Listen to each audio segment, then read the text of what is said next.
जी बिल्कुल ये वक्त मां मौजूद हाँ कश्मीर 45 RD है पुल सरा ये वाहिद पुलें जो सह शहर मिलने वाला है। ये पुल बडाणी खरोड़ गियलपुर जो मिलने वाला है। हाँ बावजूद भी ये पुल काफ़ी साल कितों टूट फूट शिकार हैं। हवा सबब ये पुल कदें भी फुर्स सके इंसानी जानी नुकसान भी बे खदशा है। ब्याह कश्मीर शहरी बजे गार बोला खनू के हवा नी छे चवने जीरा ये तकरीबन 10-15 साल की था इशियर जो कमज़ोर हैं। इशियर तकरीबन 6 तरफ इशियर मिलो खां गेहल खरोड़ हैं दूमी दो थियाँ या बडाणी हैं या गंडेर शाख हैं वगैरह कुल इशियर आमदो रफ्ते ज़्यादा हैं। ये जो कदें भी इशियर ना रिपेयर तवजह खुदाइश ना इशना इशियर जो बिल्कुल बिल्कुल ख़तरा है।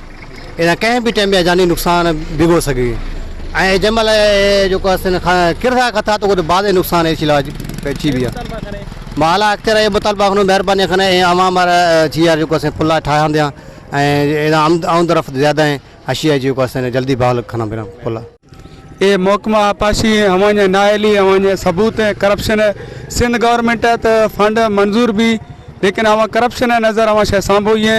माँ आला अमलदार अपीला खनूँ के पुला दोबारा रिपेयर खननी काफ़ी हादसा भी गए खुद खत गए 6 दफ़ा माँ आला अख्तियार मुतालबा खनूँ के फिल्फो नोटिस ये पुला दोबारा रिपेयर का हादसा है बच्चे और शहरी नी गाल बोलो अशकुदा हवा नी चवणे के ये पुल तकरीबन गुज़श्ता 6 साल के तो अच्छो बन रहा है शिकार हैं। इधर जो आमदो रफ्त भी ज़्यादा है। ये मेन पुल हैं हमें सब खुदा ना खास ये पुल कदें भी अगर किरदार हमें सब इंसानी जो जानी हमें भी नुकसान भी गए खतरा है। इशा आला रमदरा मुतालबा खदा के बराए मेहरबानी नोटिस अगर पुलें जो अशियार दोबारा ठाइंदे जी।